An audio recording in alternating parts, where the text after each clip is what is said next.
பல சாதி தலைவர்கள், அந்நாளில் சாதி தலைவர்களாக இருந்தவர்கள் எல்லாம் இன்றைக்கு பொது தலைவராக மாறிவிட்டதனுடைய வெளிப்பாடாக, பறையனா வந்தா செருப்பால் அடிப்பன்னு சொன்ன தலைவர்கள் மத்தியில புறநானூற்று பறையர்கள் என்று நான் நூலை எடுத்துட்டு போனா சொன்னாவே அடிக்குன்னு சொல்ற போது இந்த நூலை எடுத்துட்டு போனா எந்த அளவுக்கு மரியாதை கிடைக்கும் என்றது தான் என்னுடைய எண்ணமா இருந்துச்சு.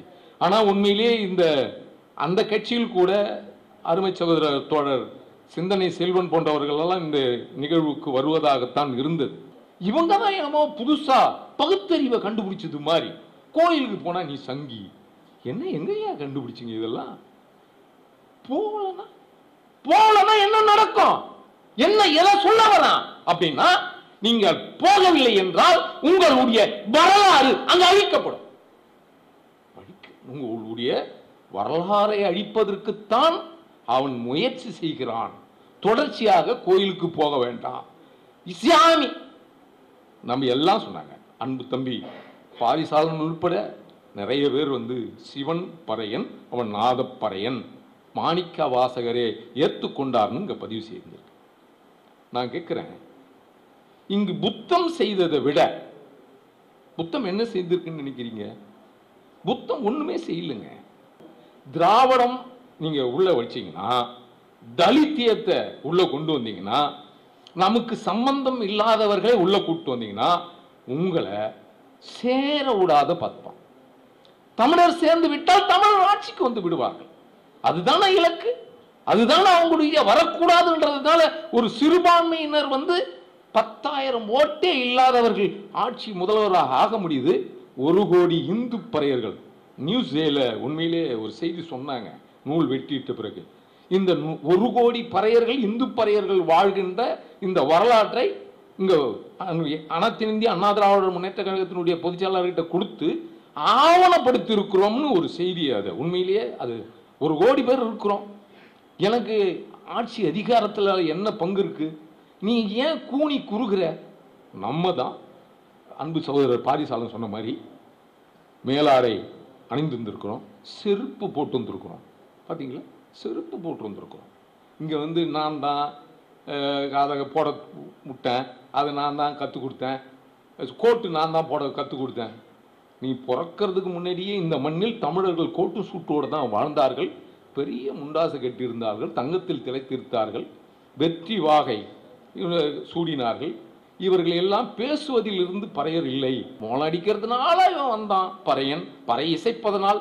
இன்றைக்கு அதை சொல்லி சொல்லி ஒரு கூட்டம் மாட்டிறைச்சியும் பறை இசையும் ஒரு சேரிக்குள்ள ஒரு குடும்பம் அடிச்ச பறை இசை இன்றைக்கு ஊரே சேர்ந்தடிக்கிற மாதிரி ஒரு இழிநிலையை இங்க இருக்கிற தலித் அரசியல்வாதிகள் செய்து கொண்டிருக்கிறார். நெஞ்சு பதைக்குது. தொண்டை மண்டலத்தில் வண்டமிழ் மயிலையில் நீ ஆண்மைகளும் வேளாண் மரபுயரும் அந்த குலத்தில் வள்ளுவர் பிறந்தனர் சொல்றான். வேளாண்மை செய்த இனம். பகுத்தறிவு என்பது இது கல்லு, இது சாமி இல்ல. இதுவா பகுத்தறிவு? கண்ணு தெரியறவனுக்கு எல்லாம் அது கல்லு தான்டா, தெரியும் தானே. அது கல்லுன்னு நீ சொல்றதுதான் புதுசா, எங்களுக்கு தெரியாதா? என்னது இது? பார்த்தவனே எங்களுக்கு தெரியுது. ஆனால் முட்டாள் பகுத்தறிவு என்ற போலி பகுத்தறிவாளருக்கு சொல்றேன், பரித்தறிவு என்பது இந்த மனிதனுக்கு பயன்படக்கூடியதாக இருக்க வேண்டும். அதுதான் என் முன்னோர்கள் தமிழர்கள் கண்டுபிடித்த உணவு முறை. அதுதான் பகுத்தறிவு. அதை தாண்டி எதுவுமே இல்லை. எல்லாருக்கும் தெரிஞ்ச விஷயம். நம்ம சொன்ன விஷயங்களை இன்றைக்கு உலக நாடுகள் எல்லாம் கையில் எடுத்து வச்சுக்கிட்டு, நம்ம தானே சொன்னோம், ஏய் சூரியனை மையமாக வைத்து கோள்கள் இயங்குதுன்னு எந்த நாட்டினர் சொன்னான்? நான் தானே சொன்னேன். இங்க தமிழர்கள் தான் சொன்னாங்க. இன்னைக்கும் அந்த ஆவணமா கோயில்ல வச்சிருக்காங்க தானே. அந்த கோயிலுக்கு போக கூடாதுன்னு சொல்ற, அந்த ஆவணத்தை பார்க்க கூடாதுன்னு சொல்ற என்ன? அப்பனா எந்த விஷயங்களும் வெள்ளக்காரன் கண்டுபிடிச்சதுன்னு நான் சொல்லணும், எந்த விஷயங்களும் படுக வந்தேரிகள் கண்டுபிடிச்சதுன்னு சொல்லணும். ஏன் கூட இருக்கிற ஏன் சகா தமிழனே, ஏன் சாதியில இருக்கிறவனே, அது நம்ம ஆட்சி, பொற்கால ஆட்சி இல்லையா? பொற்கால ஆட்சி. அது சொன்னோம்னா அது தப்பு வந்துடும், கூட்டணிக்கு தப்பு வந்துடும்னு என்னுடைய உரிமைகள் எல்லாம் இன்றைக்கு நாம் தாரவாத்து கொண்டிருக்கிறோம். காரணம், அல்லாஹ் அக்பர் பாராளுமன்றத்தில் ஒரே ஒரு முறை உங்களுக்காக ஓட்டு போட்டிருப்போம்ல, உனக்காக வாழ்ந்திருப்போம்ல, ஒரே ஒரு முறை காந்தாரி அம்மன் வாழ்கன்னு பாராளுமன்றத்தில் குரல் கொடுக்க முடியுமா? முடியலையே. யாராருக்கோ நிக்க வச்சு நீங்க எல்லாம் பண்றீங்க. நான் சொல்வது, இஸ்லாமியர்களை பற்றி பேசுவதற்கு இந்த உலகத்தில் ஆட்கள் அதிகமாக இருக்கிறார்கள். ஆனால் முதுகுடி தமிழர்களான பறையர்களை பற்றி பேசுவதற்குத்தான் இங்க நாதி இல்லை. தேரியில் எங்க எம்சி ராஜா செலவு வச்சுட்டா, என்னடா அம்பேத்கருக்கு தலைவரே எம்சி ராஜா வச்ச, அவர் சிலையை சேரியில வச்சுட்டா இவனுங்கெல்லாம் ஒன்று திரண்டுருவான, பறையர் வரலாறு பேசிடுவான்னு திட்டமிட்டு இங்கு எம்சி ராஜா சிலை வைக்காமல் மறுக்கப்பட்டது. மெரினாவில் நம்ம பார்த்தோம். மெரினாவில் திக்கெட்டும் சிலை வைத்த கருணாநிதி அவர்கள், ஏண்டா சென்னை பூர்வ தமிழனுடைய சிலை ஒரு ரத்தமலை ஏன் செலை வைக்கல சாமி? வைக்கல. உன்னை அடக்கம் செய்வதற்கு அந்த இடம் தேவை என்பதற்காக தாத்தாவுக்கு ஒரு சிலை வச்சிருந்தா நான் போற்றிருப்பேன் இல்லையா? வைக்கல. சென்னை நம்மளாம் விழிப்போடு இருக்கிறோம்னு நினைச்சுக்கிட்டு யாருக்காக துணை நிற்கிறோம்? அதுதான் சத்தியவாணி முத்தம்மா அழகாக ஒரு பதிவு செய்வாங்க. நீங்க நினைக்கிறீங்க நிறைய பேர் எம்ஜிஆர் கட்ட ஒரு மாதிரி எல்லாம் சொல்லுவாங்க.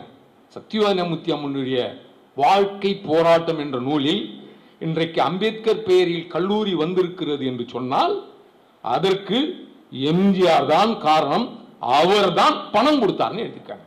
இது பெரிய வரலாறு. இங்க இந்த பட்டியலில் நீங்க எடுத்து பார்த்தீங்கன்னா ஒரு சில பறையர்கள் நீங்க பார்த்திருப்பீங்க. அதுல ஆத்ம பறையன்னு ஒரு பறையர் இருந்தாங்க, ஆரிய பறையன்னு ஒரு பறையர் இருந்தாங்க, பறையர்கள்ல ஆரிய பறையன்னும் இருந்தாங்க. நம்ம அதெல்லாம் இதுல சொல்லல. இன்னும் பல செய்திகள் இணைப்புகள் அடுத்த இதழில் இணைக்கிற மாதிரி தான் இருக்கும். காலத்தின் அருமை கருதி இங்கு புகழ்ந்து நெடுநேரம் நின்று ஊடகத்தினுடைய வாயிலாக இந்த செய்தியை, புறநானூற்று பறையர்கள் என்ற செய்தியை உண்மையிலேயே ஒரு தமிழர், அதுவும் முன்னாள் முதல்வர், எதிர்கட்சி தலைவர், இன்றைய எதிர்கட்சி தலைவர், அனைத்திந்திய அண்ணா திராவிட முன்னேற்ற கழகத்தினுடைய பொதுச் செயலாளர் அருமையண்ணன் எடப்பாடியார் அவர்கள் சுதந்திர தினத்தன்று வெளியிட்டு பெருமைப்படுத்தினார். அவர் தமிழர் என்பதற்காகத்தான். இங்கு என கேட்டார்கள், நீங்க எவ்வளோ சாதி தலைவர் இருக்கின்ற பொழுது அவரை ஏன் தேர்வு செய்தீர்கள் என்று கேட்டார்கள். பல சாதி தலைவர்கள், அந்நாளில் சாதி தலைவர்களாக இருந்தவர்கள் எல்லாம் இன்றைக்கு பொது தலைவராக மாறிவிட்டதனுடைய வெளிப்பாடாக, பறையனா வந்தா செருப்பால அடிப்பன்னு சொன்ன தலைவர்கள் மத்தியில புறநானூற்று பறையர்கள் என்று நான் நூலை எடுத்துட்டு போனா சொன்னாவே அடிக்குன்னு சொல்ற போது இந்த நூலை எடுத்துட்டு போனா எந்த அளவுக்கு மரியாதை கிடைக்கும் என்றது தான் என்னுடைய எண்ணமா இருந்துச்சு. ஆனா உண்மையிலேயே அந்த கட்சியில் கூட அருமை சகோதர தோழர் சிந்தனை செல்வன் போன்றவர்கள் எல்லாம் இந்த நிகழ்வுக்கு வருவதாகத்தான் இருந்தது. நாங்க யாரையும் பிரிச்சு பார்க்கல, யாரையும் இந்த கட்சிக்கு ஆதரவாக இருங்க அந்த கட்சிக்கு ஆதரவாகலாம் நாங்க பார்க்கல. இது ஒரு சமூகத்தினுடைய நூல், இது ஒரு வரலாறு, அதை அத்தனை பேரும் தெரிந்து கொள்ள வேண்டும் என்பது தான் இந்த புத்தகத்தினுடைய நோக்கம். அந்த இருவேறு பிரிவுகள் இருக்குல்ல, நான் உயர்ந்தவனை போய் நீ தாழ்ந்தவனா போனா சொன்னா நடக்காது. ஆனா தாழ்ந்தவனை நீ உயர்ந்தவனா மாத்தலாம். பணக்காரனை ஏழையா மாத்துறதை விட ஏழையை பணக்காரனா மாத்தணும்ன்ற லட்சியம்தான் இந்த நூலுடைய நோக்கம். இது ஒவ்வொரு தமிழர்களும் இதை படிக்கணும். அதனாலதான் இந்த நூலை சாரங்கபாணி ஐயா, படையாச்சி ஐயா அப்போ எப்பயுமே சொல்வார், பறையர் என்றால் அடங்க மறுத்தவர்கள். பறையர் என்றால் இன்னொன்னு இருக்கு. இன்னொன்னு என்னன்னா பா ரா ய இர் அப்படின்னு போடலாம். இடைநரா மட்டும் இல்ல, ரை போடணும்னு அவசியம் இல்லை, பா ரா ய இர் அப்படின்னு போடலாம். இந்த சொல்லாடல் சங்க இலக்கியங்கள் மட்டும் இல்லை, கிட்டத்தட்ட 50,000 கல்வெட்டுக்கள் இந்த மண்ணில் எடுக்கப்பட்டிருக்கு. படித்தது வெறும் 5000 கல்வெட்டு. அந்த 5000 கல்வெட்டிலே பல கல்வெட்டுகள் பறையருடைய பெருமையை தாங்கியிருக்கு. அது பறையர்களுடைய பெருமை என்பதை விட தமிழர்களுடைய பெருமையை தாங்கி இருப்பது என்றதுதான் சரியான சொல். ஏன்னா பறையர் என்ற சொல்லும் தமிழர் என்ற சொல்லும் ஒரே பொருள்படும்ன்றதான் என்னுடைய கருத்து. அதைத்தான் நம்ம சொன்னோம். அதனால தான் புறநானூற்று தமிழர்கள் என்று எழுதுவதை விட புறநானூற்று பறையர்கள் என்று எழுதினால் மட்டும்தான் இந்த மக்களுக்கு பறையர்களுடைய பெருமைகள் தாழ்ந்தவர்கள் இல்லை, தாழ்த்தப்பட்டவர்கள் இல்லை, தலித் இல்லை, ஒடுக்கப்பட்டவர்கள் எந்த நிலையிலும் பறையர்கள் இல்லை. இவர்கள் இந்த மண்ணின் பூர்வீக குடிகள். இவர்களுடைய கல்வெட்டு தாங்கிய பல்வேறு கோயில்களில் இருந்த கல்வெட்டுகளில் தமிழர்களே அந்த கல்வெட்டை சிதிலம் அடைவதற்கு கல்லை வச்சு பறையா அப்படின்ற அந்த பா அதை இடிச்சுடுவான். அன்னைக்கு சமீபத்தில் ஒரு அந்த மதுரையில் ஒரு முருகன் கோயில் இருக்கு. அந்த கோயிலில் அது என்ன கோயில் பார்த்து திருப்பரங்குன்றம். அந்த திருப்பரங்குன்றத்தில் ஒரு செய்தி பரராச அப்படின்னு ஒரு வார்த்தை இருக்கு. அந்த பா மேலே டாப் போட்டு வச்சுக்கிறான். அந்த அந்த ஒன்று மட்டும் அடிச்சுட்டான். இது சங்க இலக்கியங்களில் ஒரு தமிழ் மன்னன் எழுதிய கல்வெட்டு.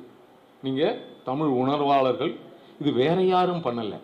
ஒரு தமிழ் மன்னன் சொன்னதை உங்களால் ஜீர்ணிக்க முடியலன்னா அது எப்படி நம்ம தமிழனா இருப்போம்? அது எழுதுனது தமிழன், ஒரு மன்னன். எல்லா கோயிலும் இருக்கிற அந்த கல்வெட்டுகள் அத்தனையும் இவங்க தான் என்னமோ புதுசா பகுத்தறிவை கண்டுபிடிச்சது மாதிரி. கோயிலுக்கு போனா நீ சங்கி என்ன எங்கயா கண்டுபிடிச்சிங்க? இதெல்லாம் போலனா என்ன நடக்கும்? என்ன எதை சொல்ல வரலாம் அப்படின்னா, நீங்கள் போகவில்லை என்றால் உங்களுடைய வரலாறு அங்கு அழிக்கப்படும். உங்களுடைய வரலாறை அழிப்பதற்குத்தான் அவன் முயற்சி செய்கிறான். தொடர்ச்சியாக கோயிலுக்கு போக வேண்டாம். இஸ்லாமி நம்ம எல்லாம் சொன்னாங்க. அன்பு தம்பி பாரிசாலன் உட்பட நிறைய பேர் சிவன் பறையன், அவன் நாதப்பறையன், மாணிக்க வாசகரே ஏற்றுக்கொண்டார்னு இங்க பதிவு செய்திருக்கு. நான் கேட்கிறேன், இங்கு புத்தம் செய்ததை விட புத்தம் என்ன செய்திருக்குன்னு நினைக்கிறீங்க? புத்தம் ஒண்ணுமே செய்யலைங்க. நீங்க என் சாமி கையில கத்தி வச்சு இருக்கும்போது என்னை பார்த்து பயந்தான். சூழம் வந்துச்சு. நான் அதுக்கு தான் புறநானூற்று பறையரில் யானை ஏறும் பெரும்பறையர்.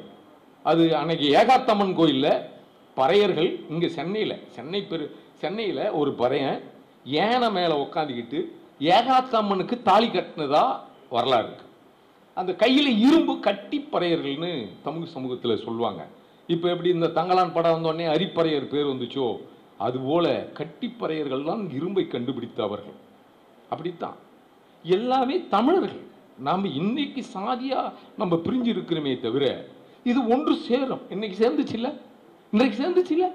ஏன் எதிர்காலத்தில் இது சாத்தியம் இல்லாத போகும்? திராவிடம் நீங்க உள்ள வச்சீங்கன்னா, தலித்தியத்தை உள்ள கொண்டு வந்தீங்கன்னா, நமக்கு சம்பந்தம் இல்லாதவர்களை உள்ள கூட்டு வந்தீங்கன்னா உங்களை சேர விடாத பார்ப்பான். தமிழர் சேர்ந்து விட்டால் தமிழர் ஆட்சிக்கு வந்து விடுவார்கள். அதுதானே இலக்கு, அதுதானே அவங்களுடைய வரக்கூடாதுன்றதுனால ஒரு சிறுபான்மையினர் 10,000 ஓட்டே இல்லாதவர்கள் ஆட்சி முதல்வராக ஆக முடியுது. 1 கோடி இந்து பறையர்கள் நியூஸ்ல உண்மையிலே ஒரு செய்தி சொன்னாங்க, நூல் வெட்டிட்ட பிறகு.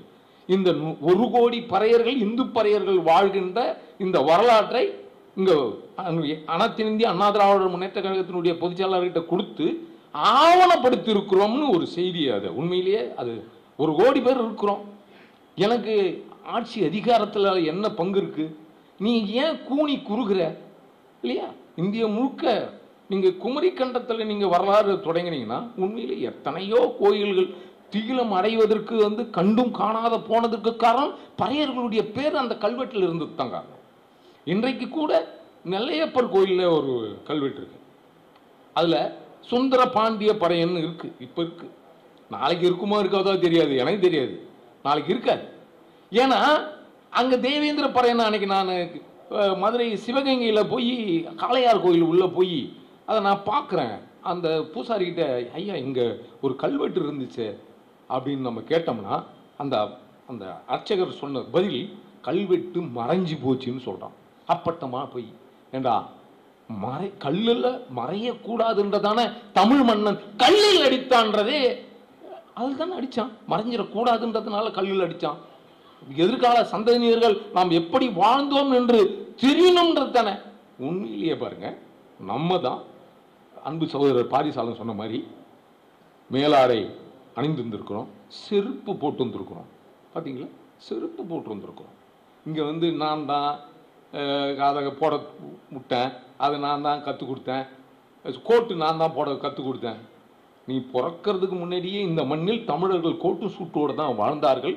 பெரிய முண்டாசை கட்டியிருந்தார்கள், தங்கத்தில் திளைத்திருந்தார்கள், வெற்றி வாகை சூடினார்கள். இவர்கள் எல்லாம் பேசுவதில் இருந்து பறையர் இல்லை. பறை என்பது 14 சேர் கொண்ட ஒரு முகத்தல் அளவை. அது படி, மரக்கா, மாகாணி, தராசு. இப்போ தராசுன்னு கூட வச்சுங்க. இந்த பேர் இருக்குல்ல, அது போல அன்றைக்கு தானியங்களை அளப்பதற்கு பயன்படுத்திய கருவி பறை. புரியுதா? இடையனாரா போட்ட பறை. ஏன் புரியுதா? அது பறை கொண்டு அளந்தான். பறை என்ற கருவியை அவன் எடுத்து தானியங்களை அளந்ததனால் அவன் பறையனானான். இப்படி எவனும் சொல்ல மாட்டான். மோளம் அடிச்சுட்டே வந்தான். பறையர்களில் ஒரு பறையன் தான் முரசு பறை. ஒரு குடும்பம் ஒரு ஊர்ல மோளம் அடிக்கும் இல்லையா? ஒரு குடும்பம் தான் இருக்கும். இவன் ஊரே மோளம் அடிக்கணும்னு சொல்றான். ஏண்டா, துக்கத்திற்கு நாங்கள் மோளம் அடிக்கணும்னுன்னா எல்லாம் செத்தாதானே துக்கத்துக்கு மோளம் அடிக்க முடியும். யாரும் சாவ மாட்டீங்க, என்ன மட்டும் மோளம் அடிக்கிறோம் மோளம் அடிக்கிறேன்னு சொல்றீங்களே அப்படின்னு ஒரு கேள்வியை வச்சா அவங்ககிட்ட பதில் இல்லை. ஏன்னா எங்களை இந்த பறையர் சமூகத்தை, ஆதி தமிழ் குடியை, முதுக்குடி தமிழர்களை புறநானூற்றில் வந்த சொல்லப்பட்ட முதல் சொல்லாடலை நீங்க வந்து கொச்சைப்படுத்தணும். மோளம் அடிக்கிறதுனால இவன் வந்தான் பறையன், பறை இசைப்பதனால். இன்றைக்கு அதை சொல்லி சொல்லி ஒரு கூட்டம் மாட்டிறைச்சியும் பறை இசையும் ஒரு சேரிக்குள்ள ஒரு குடும்பம் அடிச்ச பறை இசை இன்றைக்கு ஊரே சேர்ந்து அடிக்கிற மாதிரி ஒரு இழிநிலையை இங்க இருக்கிற தலித் அரசியல்வாதிகள் செய்து கொண்டிருக்கிறார். நெஞ்சு பதைக்குது. தொண்டை மண்டலத்தில் வண்டமிழ் மயிலையில் நீ ஆண்மைகளும் வேளாண் மரபு உயரும். அந்த குலத்தில் வள்ளுவர் பிறந்தனர் சொல்றான். வேளாண்மை செய்த இனம் நெல்லை. ஐயா குணாய்யா பதிவு செய்திருப்பார். நெல்லை கண்டுபிடித்தவன் தமிழன், அவனே தமிழன் பறையன் புலையனும் தான் சொல்ற. ஐவனம் என்ற நெல் இருந்துச்சு சங்க இலக்கியங்கள்ல. ஐவனம் இருக்கு, மலை நெல்னு இருந்துச்சு. அதை பறையர்கள் தான் கண்டுபிடித்து 18 விதமான உணவு சமைத்தார்கள். அது ஒரு மன்னன் கிளியை அனுப்பி அதை எப்படி இந்த நெல்லை உண்கிறார்கள் என்றதை கண்டுபிடிச்சிட்டு வர சொன்னதா ஆதாரங்களும் பதிவுகளும் இங்க இருக்கு. அப்போ பகுத்தறிவு என்பது இது கல்லு, இது சாமி இல்ல. இதுவா பகுத்தறிவு? கண்ணு தெரிகிறவனுக்கு எல்லாம் அது கல்லு தான்டா, தெரியும் தானே. அது கல்லுன்னு நீ சொல்றதுதான் புதுசா, எங்களுக்கு தெரியாதா? என்னது இது? பார்த்தவனே எங்களுக்கு தெரியுது. ஆனால் இது இல்லை பகுத்தறிவு. பகுத்தறிவு என்பது ஒரு மனிதனுடைய வாழ்வியல் சம்பந்தப்பட்டதாக இருக்கும். எப்படி இருக்கும்? அந்த காலத்தில் ஒரு குடும்பத்திலும் சித்த மருத்துவம் இருக்கும். சித்த மருத்துவம்னா நீங்க நினைக்கிற இன்னைக்கு இருக்கிற அது இல்லை. ஒரு வீட்லையும் ஒரு மருத்துவர் இருப்பார்கள். அவர்கள் பாட்டியாகவும் இருப்பார்கள், முதியோர்களாகவும் இருப்பார்கள். அவர்கள் பகுத்து அறிந்து சொன்ன விஷயங்கள் தான் பகுத்தறிவு. ஒன்றும் இல்லைங்க. ஒரு கீரை எடுக்கிறீங்க, இந்த கீரை நீங்கள் வெளிநாட்டில் சூடு குளிர்ச்சின்னு அவனை கண்டுபிடிச்சி சொல்லியிருக்கானா? இது சாப்பிட்றதுன்னு பொருள்னு சொல்லியிருக்கானா? இது சாப்பிடக்கூடாது. இவன் பாருங்க, தமிழனுடைய நுட்பமான அறிவு இங்க இருக்கிற பூமியில் விளைகின்ற பொருட்களை, காய், கனி, கீரை எல்லா தாவரத்தையும் மருத்துவம், வேறு உள்பட மருத்துவமா பார்த்தான். இது எந்த பகுதிக்கு பயன்படும்னு பார்த்தான். இது சூடா குளிர்ச்சியான்னு பார்த்தான். முட்டாள் பகுத்தறிவு என்ற போலி பகுத்தறிவாளருக்கு சொல்றேன், பகுத்தறிவு என்பது இந்த மனிதனுக்கு பயன்படக்கூடியதாக இருக்க வேண்டும். அதுதான் என் முன்னோர்கள் தமிழர்கள் கண்டுபிடித்த உணவு முறை. அதுதான் பகுத்தறிவு. அதை தாண்டி எதுவுமே இல்லை. எல்லாருக்கும் தெரிஞ்சு. நம்ம சொன்ன விஷயங்களை இன்றைக்கு உலக நாடுகள் எல்லாம் கையில் எடுத்து வச்சுக்கிட்டு நம்ம தானே சொன்னோம், ஏய் சூரியனை மையமாக வைத்து கோள்கள் இயங்குகுதுன்னு எந்த நாட்டினர் சொன்னான்? நான் தானே சொன்னேன். ஏன் இங்க தமிழர்கள் தான் சொன்னாங்க. இன்னைக்கும் அந்த ஆவணமா கோயிலில் வச்சிருக்காங்க தானே, அந்த கோயிலுக்கு போக கூடாதுன்னு சொல்ற, அந்த ஆவணத்தை பார்க்க கூடாதுன்னு சொல்ற என்ன? அப்பனா எந்த விஷயங்களும் வெள்ளக்காரன் கண்டுபிடிச்சதுன்னு நான் சொல்லணும், எந்த விஷயங்களும் படுக வந்தேரிகள் கண்டுபிடிச்சதுன்னு சொல்லணும். அன்னைக்கு நானும் தம்பி ராதாகிருஷ்ணனும் மதுரையில் ஒரு வட்டங்க, அங்க மதுரையை பாண்டிய மன்னன் ஆண்டிருக்கிறான். அவன் உட்கார்ந்த ஒரு சேர் இல்லை, ஒரு திருமலை நாயக்கன் என்ற ஒரு வடுகனுடைய நாற்காலியை போட்டு, அப்ப மதுரையை நம்மளாம் ஆளலையா, தமிழ் ஆளலையா? அதை ஏங்க வச்ச, எதுக்கு இங்க இருக்கு அப்படின்னு கேட்கறது என்னைக்காவது நம்ம கேட்டிருக்கிறோமா? ஏண்டா இது மதுரையில் தமிழர்கள் வாழ்கின்ற பகுதி, இந்த பகுதியில் இந்த மாதிரி ஒரு சேரை போட்டு திருமலை நாய்க்கர் உட்கார்ந்த நாற்காலி அப்படின்னு இங்க என்னது அரியாசனம்னு போடுறீங்களே, ஒரு தமிழன் வந்து கேட்க முடியல. ஏன் கேட்க முடியல அப்படின்னா, தமிழர்கள் எல்லாம் வடுகத்துக்கு அடிவருடியாக போனதனுடைய விளைவு கேட்க முடியல. நான் வீரமானவன் தான், நான் உண்மையிலேயே வீரமா நிக்கிறவன் தான். ஆனா நான் அங்க அவன் செய்யறது தப்புன்னு சொன்னா வேற ஆள் வந்து தப்புன்னு அது சொல்லல. ஏன் கூட இருக்கிறே, ஏன் சகா தமிழனே, ஏன் சாதியில இருக்கிறவனே, அது நம்ம ஆட்சி, பொற்கால ஆட்சி இல்லையா, பொற்கால ஆட்சி. அது வந்து சொன்னோம்னா அது தப்பு வந்துடும், கூட்டணிக்கு தப்பு வந்துடும்னு என்னுடைய உரிமைகள் எல்லாம் இன்றைக்கு நாம் தாரவாத்து கொண்டிருக்கிறோம். காரணம் இது ஏன் அதெல்லாம் போகுது நம்ம மனசு அப்படின்னா, உன்னுடைய வரலாறை நீ தெரிந்து கொள்ளவில்லை என்பதுதான் இந்த புரிதல் இல்லாத அந்த சிந்தனை. உனக்கு தாழ்வு மனப்பான்மை எங்க தொடங்கும்? தாழ்வு மனப்பான்மை என்பது நீ அறியாமல் இருக்கும்போது தான் தொடங்கும். சொந்த வரலாறு தெரியாத எந்த தேசிய இனத்துக்கும் விடுதலை இல்லை. விடுதலை இல்லை. எப்படி வரும் விடுதலை? உன் வரலாறு, உன் முப்பாட்டன் நூல் அழகா சொல்லியிருப்பான், பரம்பரை பரன் என்றால் ஆணையும் பறை என்றால் பெண்ணையும் குறிக்கும். அன்றைக்கு தவ்வை தெரியுமா, தவ்வையை வணங்கிய ஒரு இனம். ஆண் ஆட்சி இல்லை, பெண் ஆட்சியே இங்கு இருந்தது. இன்றைக்கு இருக்கிற அயோத்தி நம்ம சொல்றமே, தமிழன் வீழ்ந்த இடம் தான் அயோத்தி. ஆய் ஆய் ஓட்டிய இடம். ஆய் என்பது தென் மாவட்டத்தில் இருப்பவர்களுக்கு தெரியும். ஆய் என்றால் பெண்ணை குறிக்கும், தாயை குறிக்கும். நம்ம பாட்டியை சொல்லுவோம் ஆய், ஆயா ஆயா என்றதான் அதனுடைய எச்சம் தான். அந்த ஆயாவை, பெண்ணுடைய ஆட்சியை, தமிழனுடைய ஆட்சியை விரட்டிட்டு ஆண் ஆதிக்க ஆட்சியை நிறுவன இடம்தான் அந்த அயோத்தி. ஆய் ஓட்டி, ஆயை ஓட்டிய இடம். அப்ப அந்த இடம் எல்லாம் யாருக்கு சொந்தம்? நமக்கு தான் சொந்தம், தமிழனுக்கு தான் சொந்தம். இன்றைக்கு நாகரிகம் என்பது வடக்கில் இருந்து வந்ததாக கட்டுக்கதைகளை கட்டிக் கொண்டிருக்கிறார்கள். அன்பு சகோதரர்களே, நாகரிகம் என்பது தெற்கில் இருந்துதான் வடக்கு சென்றதை தவிர வடக்கில் இருந்து ஒரு பொழுதும் இங்க வந்ததில்லை, வராது. அப்ப நாகரிகத்தினுடைய எச்சங்கள் என் மன்ன இருந்தான். இன்றைக்கும் இப்ப நம்ம எங்க சொல்றோம், தென்னாடுடைய சிவனையே போற்றுகின்றோம். உண்மையிலேயே அன்பு சகோதரர்களே, நான் இறை வழிபாட்டுக்காக சொல்லல, நான் காந்தாரியை இழந்து நிற்கிற மண்ணிலே மண்ணின் மைந்தனாக நான் நெஞ்சை நிமிர்த்தி சொல்கிறேன். என் காந்தாரி கோயில, ஒரு தமிழர்ச்சியினுடைய கோயில கட்டதுக்கு இங்க நாதி இல்லை, கட்ட முடியல. வடுகன் எல்லாம் சொல்றான், இது எங்க இடம், நீ கட்டக்கூடாதுன்றான். அல்லாஹு அக்பர் பாராளுமன்றத்தில் ஒரே ஒரு முறை, உங்களுக்காக ஓட்டு போட்டிருப்போம்ல, உனக்காக வாழ்ந்திருப்போம்ல, ஒரே ஒரு முறை காந்தாரி அம்மன் வாழ்கன்னு பாராளுமன்றத்தில் குரல் கொடுக்க முடியுமா? முடியலையே. யாராருக்கோ நிக்க வச்சு நீங்க எல்லாம் பண்றீங்க.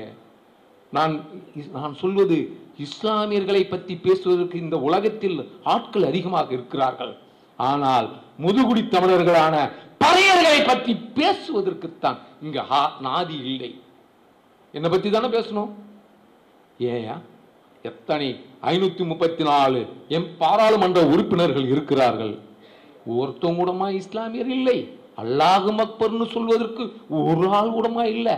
தமிழ்நாட்டிலிருந்து பீத்தனி கொடுக்கிற எங்களை பத்தி ஒரு வார்த்தையை பேசியா? அதைத்தான் நாங்க கேட்கிறோம். தமிழ்நாட்டிலிருந்து கல்வி நீர் குடித்து செத்து போறவன் இந்த ஆட்சியை அதை ஒரு நாள் தட்டி கேட்கிறான்னு சொல்றோம். இல்ல என்ன தவறு இருக்கு? மண்ணின் மைந்தன், தங்கத்தை அரித்தெடுத்த அரிப்பரிய வம்சம், 18 பறை, பறை முட்டினால் பல்லு, பல்லு முட்டினால் படையாட்சி, படையாட்சி முட்டினால் கவுண்டன், கவுண்டன் முட்டினால் வேளாளர், கள்ளர் மறவர் கடத்தக முடிய மெல்ல மெல்ல வெள்ளாளர். தாய்க்குடியா கழிவு நீர் குடிச்சு பெரம்பூர்ல செத்து போயிருக்கோம். 2 பேரு. தட்டி கேட்பதற்கு ஆட்கள் இல்லை. ஒரு தமிழினத்தினுடைய தலைவர், உண்மையிலேயே திராவிடத்தை எதிர்க்கின்ற தலைவர் தமிழ் மண்ணில் தோன்றி திராவிடத்தை வீழ்த்தாமல் தமிழன் தமிழனாக ஒன்றிணைய முடியாது. வடுகத்தை வீழ்த்தாமல், வந்தேரிகளை விரட்டாமல் ஆட்சி அதிகாரத்தை கைப்பற்ற முடியாது. இது நிதர்சனம். ஒவ்வொரு பறையர்களிலும் நெஞ்சில் வைத்துக் கொள்ள வேண்டியது, பறையன் ஒரு காலமும் தாழ்ந்தவனாக வாழ்ந்து விடவில்லை. சத்திரியன். ஆமா, நான் சத்திரியன் தான். நந்தனுடைய வரலாறு இன்றைக்கு திரித்து சொல்லப்பட்டிருக்கிறது. நந்தனார் என்று ஒரு படம் எடுத்தான். இங்கு தமிழ்நாட்டில் ஓடிக்கொண்டிருக்கிறது. அன்பு சகோதரர்களே, அந்த படம் வருகின்ற காலத்தில் மும்பை, பெங்களூரில் கேஜிஎஃப் என்று சொல்லப்படுகின்ற கோலார் தங்கவயலில் அந்த படத்திற்கு இன்னைக்கும் தடை இருக்கு. நந்தனார் வந்தாரா, நந்தனார் வந்தாரா, நிலத்தில் அப்படியே ஒரே நாள்ல பண்ணாரா, அடிமை சாசனம் எழுதாரா, உள்ள போனாராம். இன்றைக்கும் தஞ்சை மாவட்டத்தில் நந்தன் மேடு, நந்தன் வாய்க்கால் என்ற வரலாறு நந்தன் மன்னனுடைய பெயரை அது தாங்கிக் கொண்டிருக்கு. நான் இப்ப சத்திரியன்னு சொல்ல வரல. வணிகத்துக்கு வணிகம் வா, வணிகம் எடுத்தீங்கன்னா இங்க மதுரை பிள்ளைன்னு ஒருத்தர் இருந்தார். உங்களுக்கு தெரிய வேண்டிய பெயர் மதுரை பிள்ளை தான். வாவு சிதம்பரம் பிள்ளை ஐயாவோட முதல்ல கப்பல் ஓட்டி மிகப்பெரிய தொழிலதிபராக இந்த சென்னை மண்ணில் வாழ்ந்திருக்கிறார். அப்படிப்பட்ட வரலாறெல்லாம் சொல்லிக் கொடுக்காமல் சேரியில் எங்க எம்சி ராஜா செலவு வச்சுட்டா, என்னடா அம்பேத்கருக்கு தலைவரே எம்சி ராஜா வச்ச, அவர் சிலையை சேரியில வச்சுட்டா இவனுங்கெல்லாம் ஒன்று திரண்டுருவானுங்க, பறையர் வரலாறு பேசிடுவான்னு திட்டமிட்டு இங்கு எம்சி ராஜா சிலை வைக்காமல் மறுக்கப்பட்டது. மெரினாவில் நம்ம பார்த்தோம். மெரினாவில் திக்கெட்டும் சிலை வைத்த கருணாநிதி அவர்கள், ஏண்டா சென்னை பூர்வ தமிழனுடைய சிலை ஒரு ரட்டமலை ஏன் செலவு வைக்கல சாமி? வைக்கல. உன்னை அடக்கம் செய்வதற்கு அந்த இடம் தேவை என்பதற்காக தாத்தாவுக்கு ஒரு செலவு வச்சிருந்தா நான் போற்றி இருப்பேன் இல்லையா? வைக்கல. சென்னை நம்மளாம் விழிப்போடு இருக்கிறோம்னு நினைச்சுக்கிட்டு யாருக்காக துணை நிற்கிறோம்?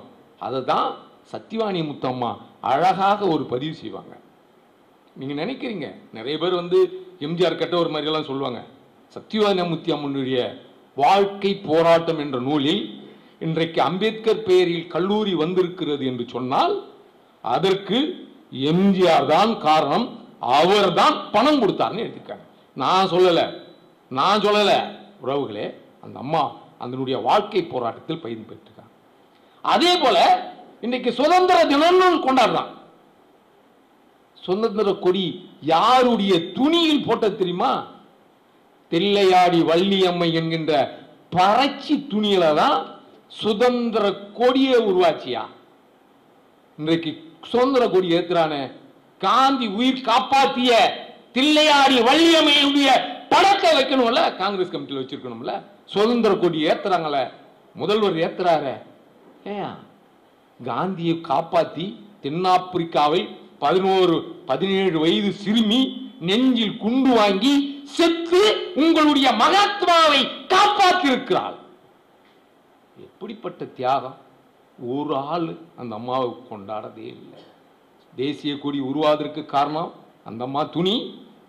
காந்தி உங்க மகாத்மாவை காப்பாத்துறதுக்கு உயிர் கொடுத்த ஒரு தமிழச்சின்னு கூட பார்க்கறது இல்லை. பறைச்சின்னும் பார்க்கறது இல்ல யாரோ. இங்கதான் இருக்கு தில்லையாடி வள்ளியம்மை அப்படின்னு. யாருக்காவது இது மாதிரி வரலாறு, நம்ம இன்னும் பல வரலாறுகள் இங்க மீட்டெடுக்கப்பட வேண்டியிருக்கு. உண்மையிலேயே இங்க இந்த வரலாறு முழுமையா மீட்டெடுக்கணும்னா மைசூர்ல நிறைய ஆவணங்கள் இருக்கு, தமிழ்நாடு அரசுல ஆவணங்கள் இருக்கு, டெல்லியில ஆவணங்கள் இருக்கு, எல்லாம் இருக்கு. ஆனா உதவி செய்வதற்குத்தான் இன்றைக்கு பறையர்கள் இல்லை என்கின்ற ஒரு ஏக்கம் என்னுள் இருக்கு. இந்த வீடியோ உங்களுக்கு பிடிச்சிருந்தா ப்ளீஸ் லைக் அண்ட் ஷேர் பண்ணுங்க. மறக்காம எங்க சேனலை சப்ஸ்கிரைபும் பண்ணுங்க.